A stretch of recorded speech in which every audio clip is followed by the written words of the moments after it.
I'll just start by saying a big thank you for agreeing to join us for an episode of The Responsible Age this Friday morning. I know you've had a particularly interesting week, and so to have fitted us in at the end of it, I really thankful for that. Thank you for joining us.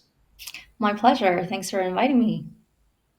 Excellent stuff. So, and as you well know, we always kick off a show by obviously giving our listeners a real understanding of you and your background and what's led you to ultimately do what you do. And so, feel free to start wherever you like. I mean, we have some guests who go way back to childhood and talk about early influences, and we have others that perhaps start in higher education, others that go into early parts of their career. But start wherever you like. But just give us a sort of a flavor of your formative experiences and influences. Sure, absolutely. I would say my sustainable journey started when I lived in Germany when I was 9 to 10. But of course, at that age, you don't, sustainability, it's probably too much of a abstract concept for a 9-year old. But what I did realize or observe is that people were just like really conscious about all the materials. Like, you pay for your ketchup, it's not free, and when they give you napkins, they give you one napkin. And of course they're very diligent in all the recycling. I remember people just like lining up with their carts of those beer bottles, like in an entire, I guess, basket of 12, and they're like lining up outside a supermarket to get them recycled. So there's all these like little aspects about it that I felt like I really resonate. And then if you fast forward later, um, I kept that kind of, sort of consciousness about materials. So when I started university in the US, I was supposed to do a business degree, but then Hmm. I got exposed to urban planning. And I thought it was just such a fascinating topic where the way you plan the cities really impact how people live. So Hmm. I felt that, okay, urban planning, that was like my approach to sustainability, how to build sustainable cities and making people walk more, take public transit. And have in mind, like, I was living in the US, which is very individual vehicle kind of driven society.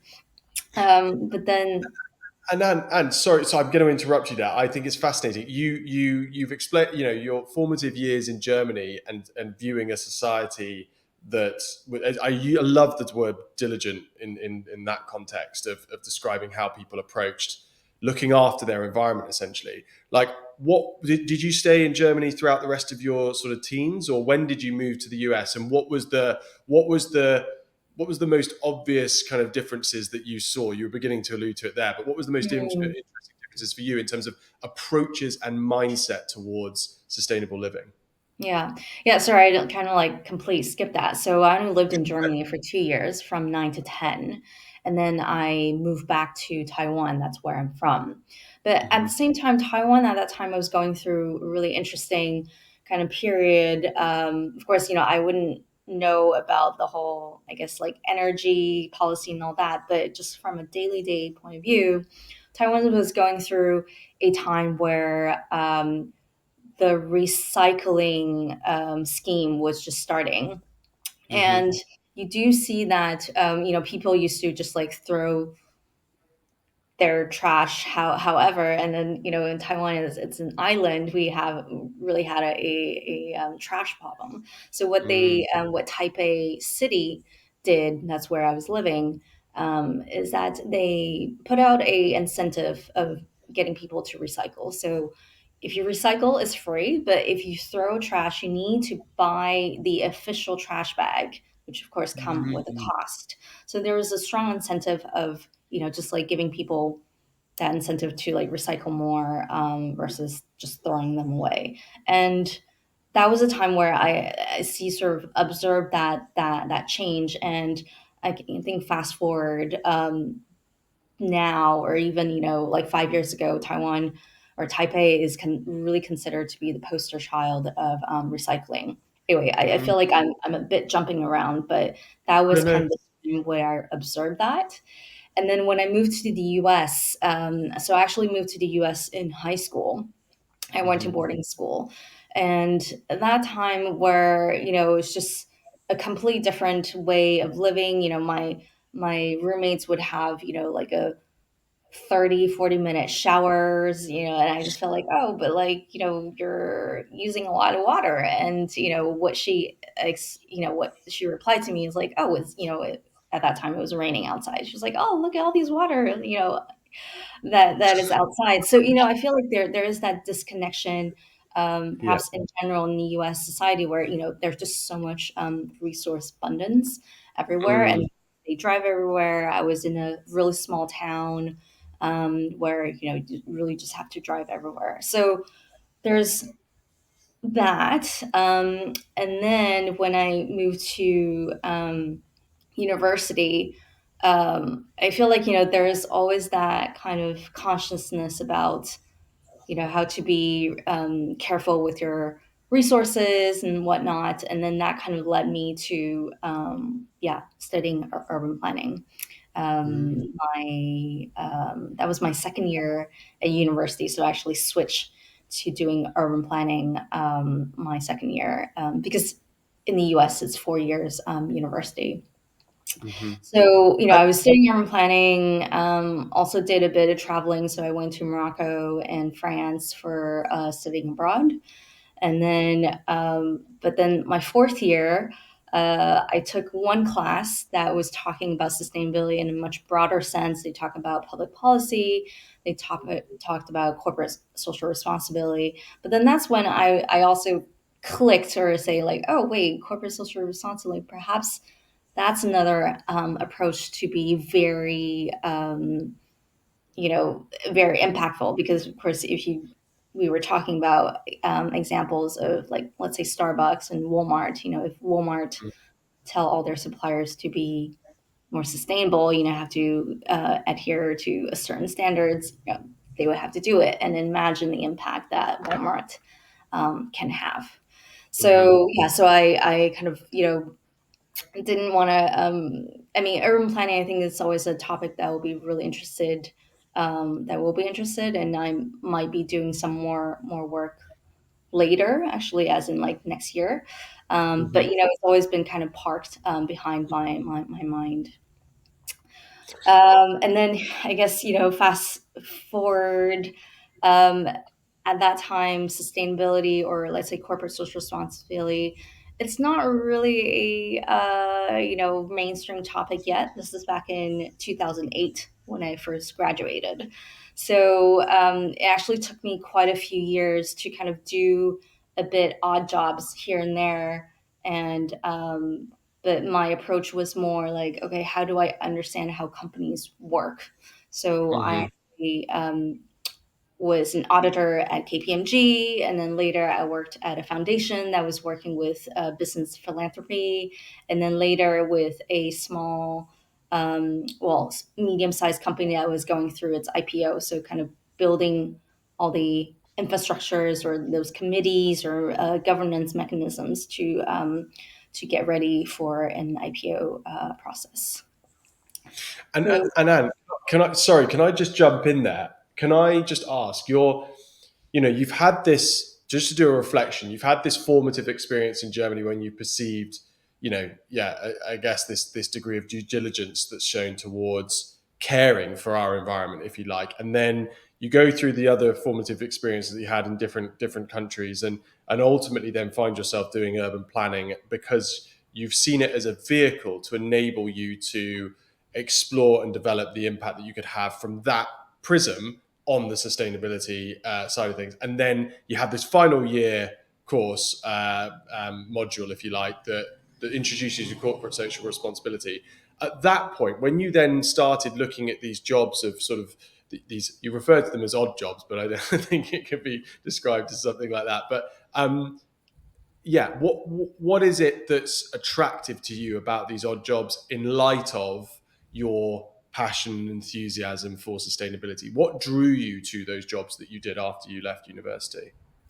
Actually, it was a bit more of I didn't have that much other choices because, as I mentioned, I graduated in 2008, so that's the financial crisis. And when I graduated, there just weren't a lot of jobs in general, and then specifically to be finding jobs in urban planning or sustainability, that was even harder. And another big obstacle for me at that time was that I was in the US and on a visa.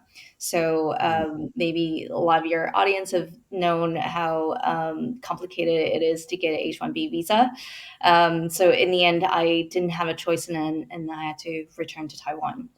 And in Taiwan, so KPMG was actually, I did a short summer internship there when I was still thinking about doing business school. So Mm. thankfully there was that connection. And even though I didn't study accounting, but I had the basics, kind of accounting 101, 102. I was really lucky to have the partner who I worked with at that time to kind of take me on. So, I mean, I guess for me, odd as in like, I would love to work in sustainability, directly, but then I just wasn't able to find the jobs around that. So then going back to my thinking is like, look, if I want to work in a corporate, like, okay, it would be really useful to work at KPMG and understand kind of accounting principles of companies, how they run. And also you do get exposed to different companies. So, we were on different assignments. So I've probably worked on at least like 20 different companies throughout the year I was there. And then kind Super. of one step led to another. That philanthropy nonprofit job is just, yeah, somebody I knew, and then I jumped on that, and then afterwards I did.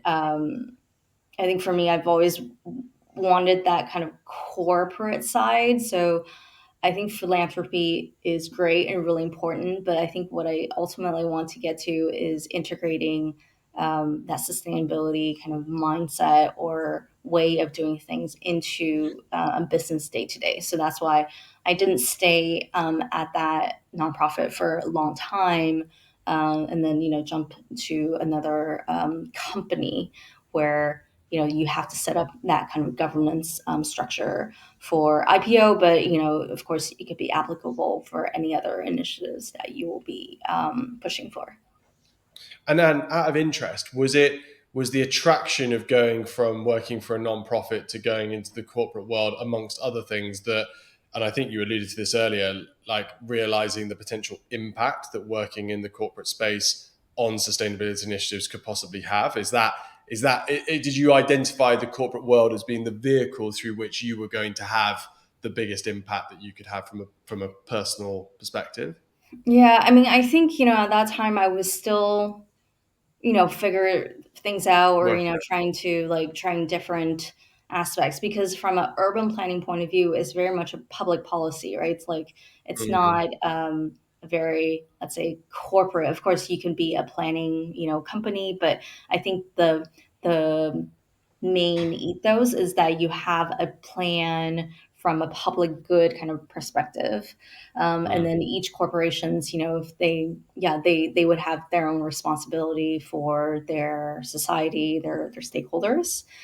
So that was so I was still kind of jumping from like for profit, nonprofit, but then like jumping a bit back and forth, and then kind Mm. of fast forward to my studies later. So I, really wanted to continue with this like sustainability journey. Uh, so I went back to school and studied environmental science and policy. So the science part was a bit kind of, it was one semester, but the main bulk of it is the policy part. So it was at a policy school. We were working with different nonprofits and for profits on like different capstone projects. So I think that education kind of, let's say, coined me to be a actual sustainability professional. After, Mm. yeah. And out of interest, Dan, what was it like? yeah, what was your experience like of going back into education at that stage in your career? Like, how did you find it? How did you enjoy it? Yeah, I think um, it was different. It was like it was a lot of, project based, which I think Mm, during a university it was already a bit of that, but then I think in university was much more like, writing a paper. I didn't have to write a thesis, but writing a lot of papers, whatnot. But then my graduate degree was very much project based. Of course, there's papers to write, whatnot. And I think it's just kind of, yeah, retraining your brain to be doing more memorization again. But I guess as a somebody who did fairly well in school, like it wasn't terribly hard for me to get back into the mode. mm, Um, but I felt like one particular aspects about being a student, it's almost like it's a full-time job, as in like 24/7, like because you're constantly thinking about it, you have homework. And then when you're working, hopefully, when you get off work, you don't have to think about it so much. You could kind of relax and kind of, enjoy your time. But then as a student, I feel like it really was a 24/7 job, whatnot. But you're doing it for yourself, right? You're not doing it for your boss or like your employer. So there's definitely a different, yeah, kind of lifestyle or mindset that's going through your head at that time. Yeah. and you're also presumably doing it at this stage with a real, you know, there was the urban planning that you experienced, the degree that you did as a graduate, it sounds like you were still sort of working it all out, as I think you alluded to, in terms of like, what do I actually want to do? Like, what's the vehicle through which I can actually have the biggest impact? And then you've brilliantly spoken us through kind of what happened in the early part of your professional employed career.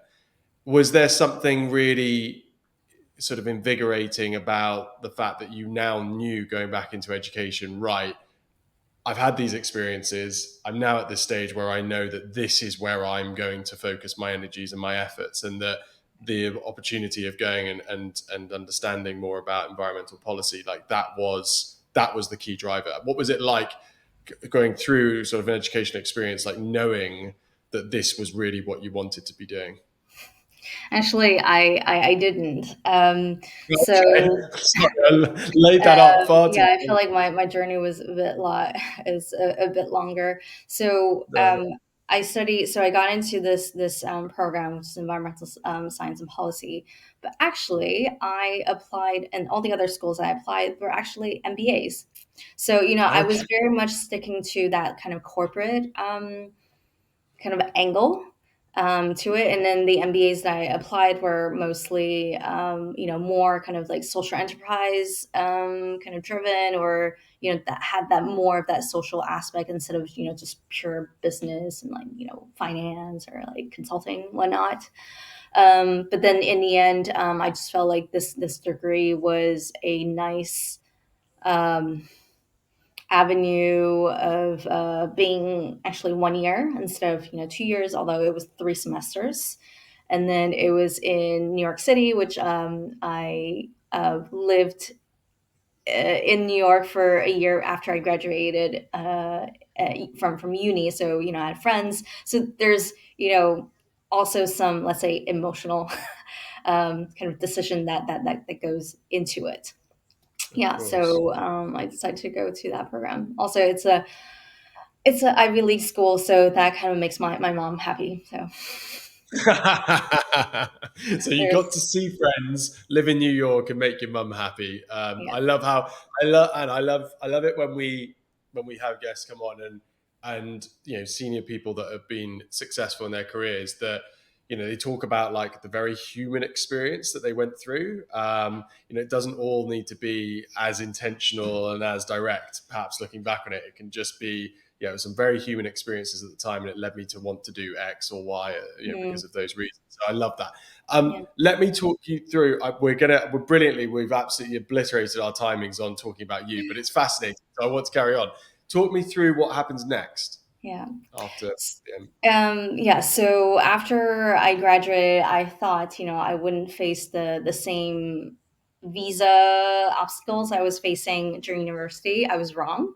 So it was still very hard for me to get a job where I would be sponsored. And I think, given that that time, this is 2013, sustainability is still a very much emerging topic. So after a few months, I finally got an offer from a company where I originally intended to stay in New York, but then because of the visa issues, they're a French company, so they say like, "Would you mind moving to Paris?"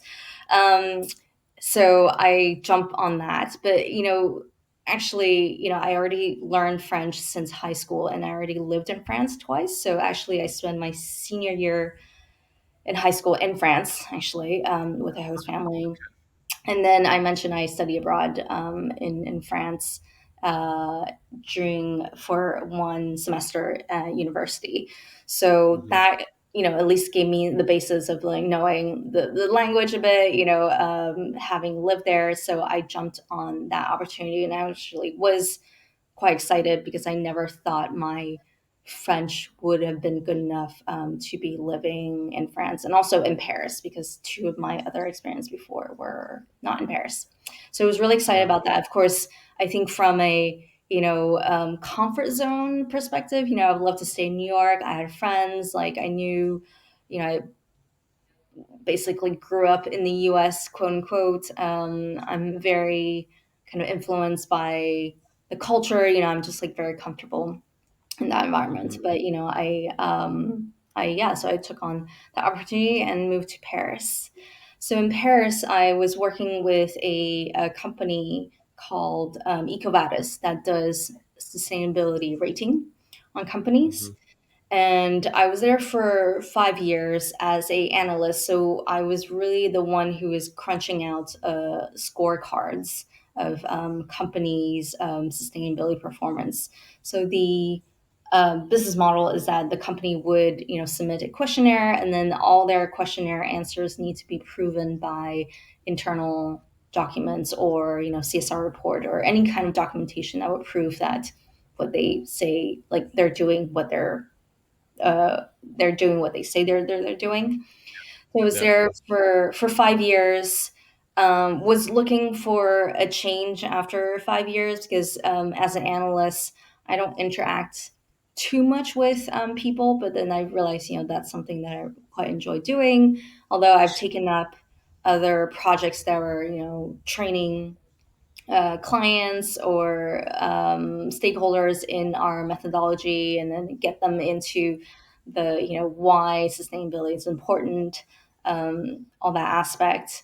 I was looking for a change, so hmm I went back to school for the second time, and that was also. I mean, I can imagine perhaps you asking me again, like, what is it like to be a student again after working for like 10 years, or leaving school for 10 years. It is, yeah, again, you feel like you are working for yourself but on like 24/7 because you're all these um, it's like making new friends, like trying to study new topics or try and get into like a new sector. I think a lot of people who went to my program are looking for change in multiple dimensions, like geography, sector, perhaps function. And I personally was looking for changes more into. So I had three uh, directions I was going into. I wanted to go into sustainable finance or internal corporate social responsibility. So actually working for a company, working on the social responsibility, or smart mobility, because that would be a nice combination with urban planning, but then with the sustainability angle there. So actually, in the summer, I did a internship that was a bit, I guess, very kind of off the, very unusual, I would say. So I ended up going to China, working with a large automotive company based in Changchun. So Changchun is north of Beijing, so very up north, um, Hmm. and working on their division at a it's called Mojie. So it's a bit like Zipcard. So it's a car sharing service basically, Hmm. and it was very different. It was also almost like a culture shock for me because the automotive company, it's one of the second largest in China. So, that whole city it's a tier 3 city, but it's like 3-4 million people. And then the company, like the company itself, the automotive manufacturing company itself has like 300,000 people working there. So you can Wow. imagine like the immense, like, the size and everything. It was just like, really blew my mind. And also, I think, you do see a lot of influence from the Communist Party. There are people saying like, "I'm a member." There are slogans everywhere, and it's just like very different way of working. It was a lot of about FaceTime rather than, I guess, efficiency, at least from Mm. my kind of short experience. So my task was to build a sustainability kind of framework for this particular car sharing division. And then at the end of the internship, I kind of like presented to like the whole company, and at least have them, for them having that kind of framework, and see how they want to bring it forward, Hmm. after 1.5 month, 2 months there. Yeah. And And I love it. I'm going to jump in here. yeah, because I feel like we are I know definitely. I knew 20 minutes was never going to be enough to talk about you because you've had such even just thinking about what you've done from a geographical variability perspective, like you've been everywhere essentially and done lots of fantastic and interesting things. Let me just ask you, would you mind just for our listeners just giving us a run through, if you like, a quick run through, if possible, of just the rest of your career and where you are ultimately working now? Yes.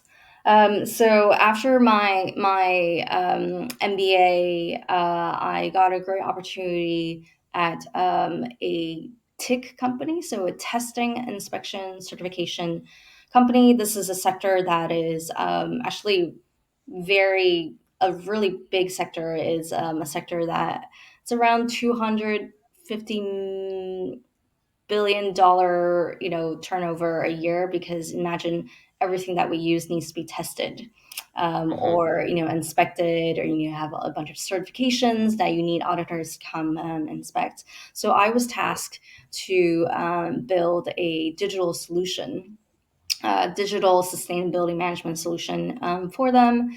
And so trying to digitalize a lot of the services that they already do for a lot of their clients. So it was a really small team, and I had to work with a lot of different departments within the company. So the idea was, having this platform, but then I had to work with the IT department to actually implement these platforms on these, yeah, the IT platforms, and then working with different experts on different areas of, it could be oil and gas particularly, or it could be agricultural commodities. And then I work with the back office that was based in India, and then working with kind of the salespeople, getting them familiar with this new product, so having them to sell Hmm. it. So really kind of like the end to end, kind of overseeing the end to end of this product, writing also the SOPs, of this particular product.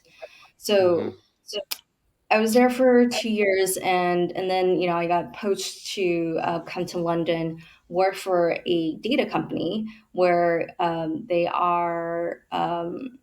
they've recently created a sustainability data solution, and then wanted me to come to London and be their go-to-market and pre-sales lead. So Okay. the idea of the solution was that there's right now there's a lot of sustainability ranking or rating on public companies, but there's very little information on private companies, which is the Mhm. majority of the entities in the world.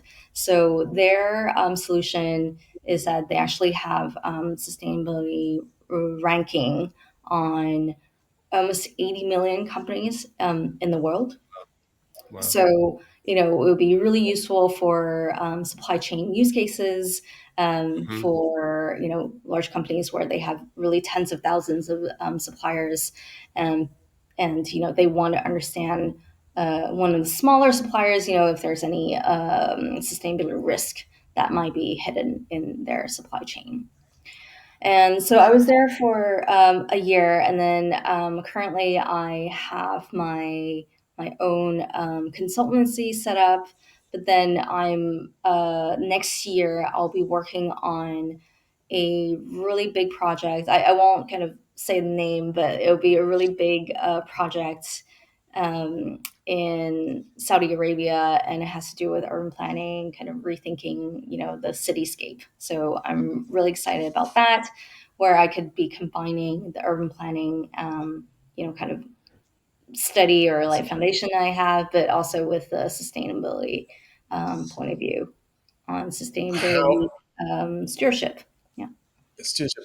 And how incredibly tantalizing. I was going to say for our listeners, I don't think Anne's obviously, whistle stop through her career to date. If anybody wants to check out, we'll certainly be linking to Anne's LinkedIn in the article that we produce. So yeah, would suggest checking that out, and obviously keeping tabs on hopefully exciting announcements coming next year, and when you are able to share a bit more detail about the work that you're doing in Saudi Arabia.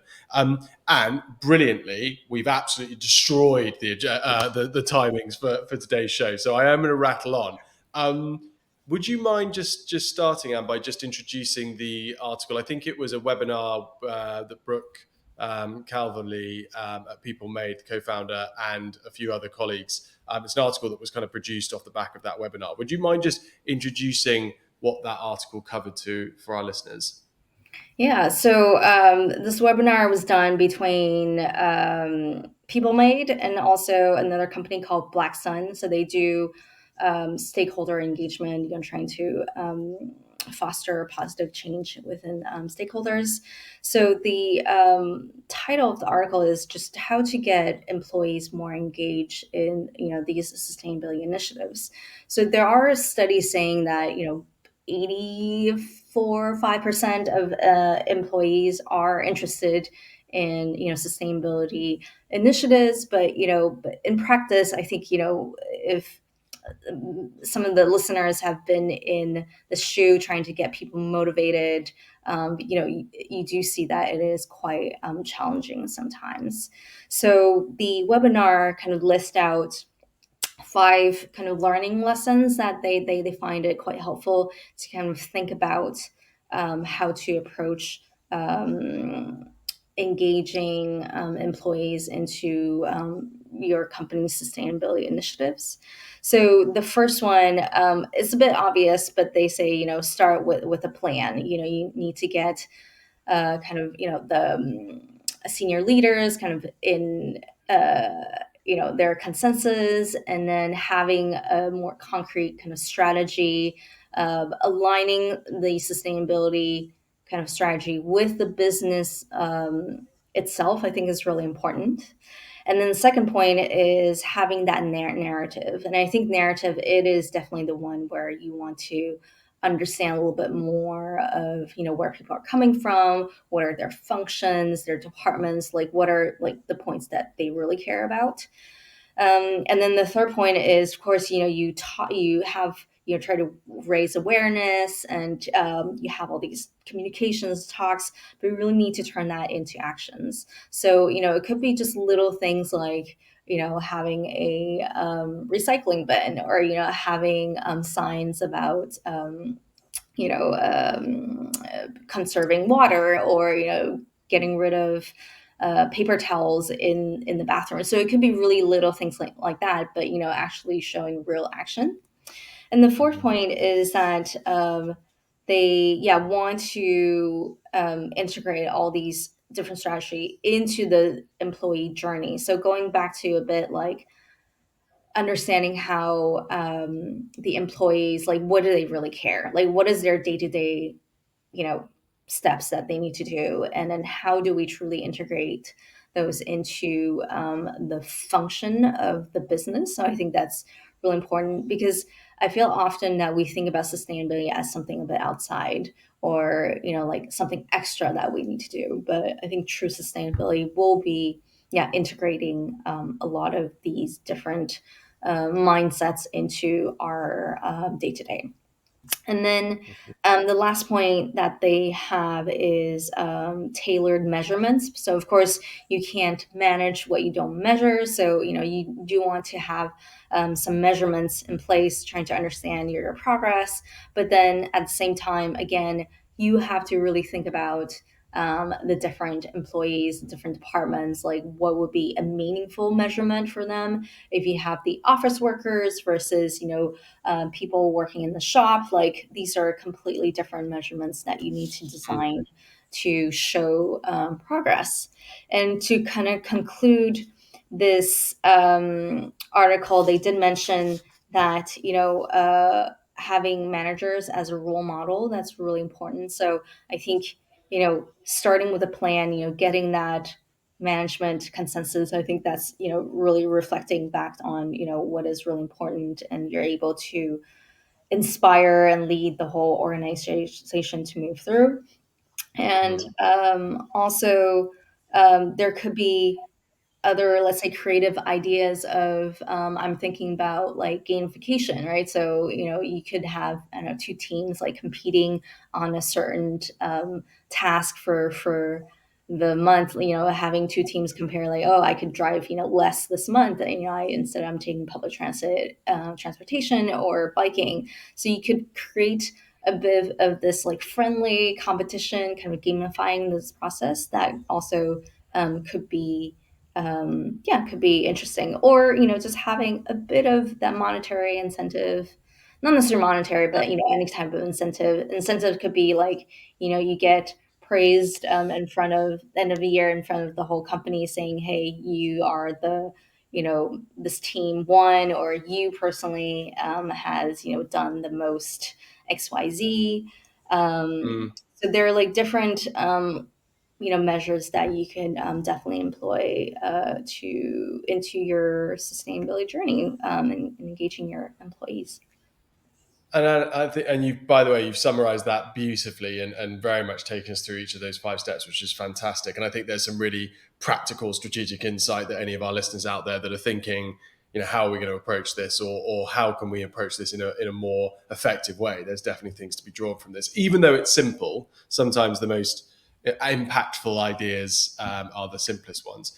One thing that I picked out from the article that I wanted to get your take on was is actually, I think, alluded to in like one of the final paragraphs, where it was suggested that one thing that we need to do when it comes to engagement with staff and employees is not to be disillusioned or not become disillusioned in terms of, I think it described it as, often you can get like, you can create a very clear kind of narrative and comm strategy to initially engage with your employees and to spark their interest and enthusiasm perhaps for looking at integrating sustainability into their role, etc.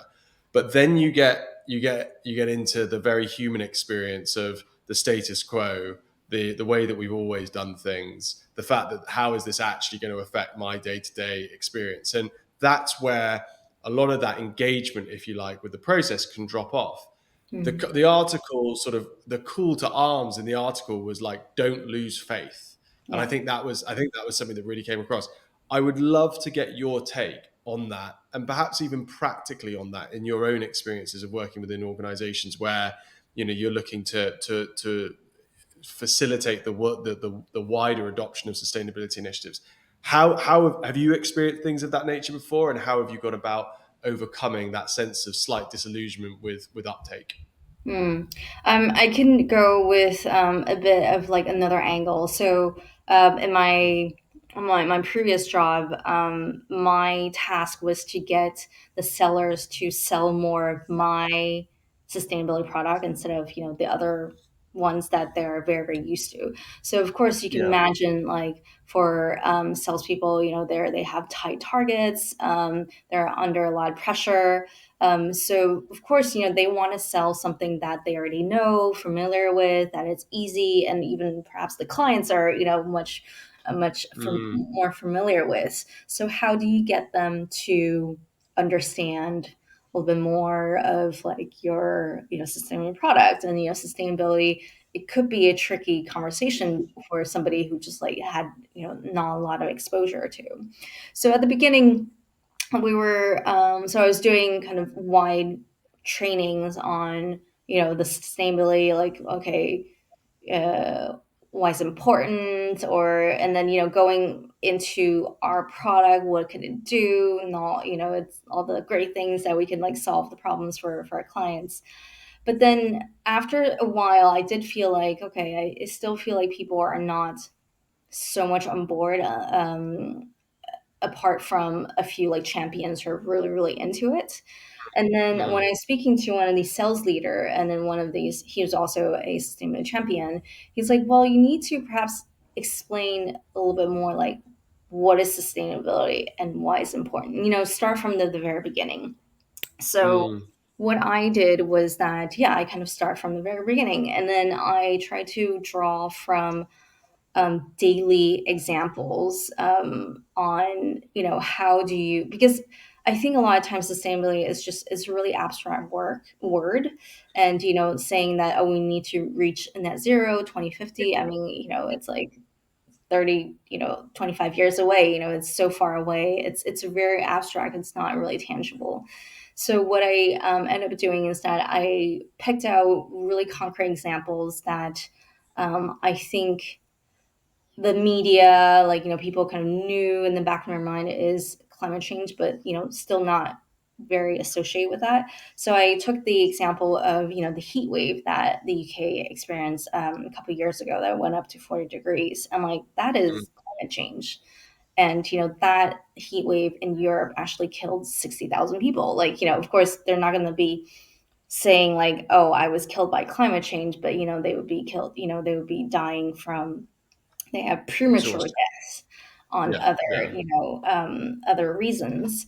And then I also took, the kind of, price, the inflation, all these aspects into it. I mean, we talk a lot about supply chain, maybe the war, in Ukraine and in, Russia, blaming on the inflation on those. But actually, a lot of aspects is that we're just having less yield, um, over many, many different crops, the past, years. And then that's one of the reason, like, that a lot of our, daily, I don't know, it could be olive oil, it could be, like, eggs, it could be all these, cocoa. Like, cocoa went up almost, like, 10 times this year because bad yield in, I believe, it's Ghana and in Central Africa. So, there's all Mm. these aspects that it is really climate change that's impacting that. But I think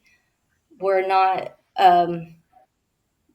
bridging that narrative strong enough. So, when I put Mm. these, really kind of concrete examples, and also the last point that I put in is that, oh, what are some of the things, outside of work that you could do, and also explain the impact that, certain actions that they could have on the environment, is that, um, eating, a kilo of beef takes 3,000 to 6,000, liters of water, to Mhm. produce, and then produce also equivalent, um, kind of, weight of, CO2. So, Mm. if you do switch to a more vegetarian, diet, that would definitely help out. And then, using a piece of paper does take 10 liters of water to make. So, try not to print a bunch of things. So I was trying to integrate, some kind of level of, aspects in their daily lives. So I hope that would, like, trigger them to being a little bit more conscious about just every single material that they use in their life is resources, is energy that it's takes to make these items. So I feel like And it almost, Mhm. sorry, go on, you go.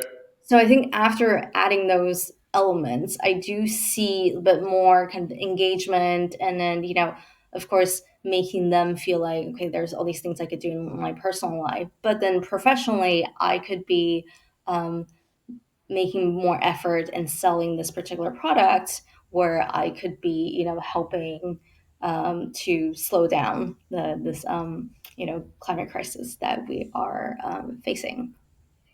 And then that is a brilliant way to conclude. I think what's brilliant with what you've just described there is I almost see a sort of a full circle synergy, if you like, from the 9, 10-year-old you living in Germany, experiencing real diligence through probably a real collective understanding of the issues at play, especially around recycling. And then essentially you've just alluded to, I think, another key influence or impact that a greater understanding and therefore diligence can have on both the way that an employee approaches both their personal life and their professional life when it comes to acting more sustainability and contributing towards sustainability outcomes. So a perfect circle synergy from the beginning of our conversation to our end. This one has flashed by. I can't believe we're already sort of 46, 47 minutes in. I'm now going to finish, Anne, with the magic one question. If we were to hand you this increasingly used magic wand that we have, and you could change one thing about the commercial world this instant, what would that one thing be? Yeah, I hope everybody has a magical kind of calculator or app, just knowing the true sustainability impact of the things that they're using. I mean, it could Mm. be on emissions, it could be on water use, water footprint, it could be on how many labor hours that is given that's taken, and how much the workers are being paid. I think there's still a lot of um, uncertainty of all these things. So actually making consumers or like individuals, I want to make the right decision, but then I just don't have that information available for me. So a lot of times I think, we were doing a guessing work. So I can give an example. I've been using this app called Too Good to Go Mm. um, since 2016. So Too Good to Go is an app where you could go on to the app and then find merchants or supermarkets, bakeries, whatnot, where they have things that they are unsold for that day. So you get it with a much lower price. I've been using it since 2016. I have now actually more than 470 purchase. But then at the same time, there are a lot of packaging that goes into it that normally if I go buy something, I would try to eliminate. But then, I feel like I had to choose one or the other, right? I'm trying to save some more, food being wasted versus then, not using any packaging at all. So I think these are just like calculations I would love to understand myself, and then I could perhaps decide like, okay, perhaps using saving food has a lesser impact than you know um, has a lesser impact than saving the packaging that is required. And right now I don't know the answer, so I do what I from my knowledge, like what is the best. But of course, there are definitely certain ways, definitely certain things that you can't help with it. Like for example, my family is in Taiwan. I do fly back, and I know that um, flying, cross continental flights, it is probably the biggest footprint emission footprint that I can have in my throughout the year. But I'm conscious about it. I don't abuse it. I don't go back 5 times a year. But it is what it is. But I'm trying to be very careful about other aspects. So with this magic Wonderful. wand, I hope everybody will be able to make the right decision.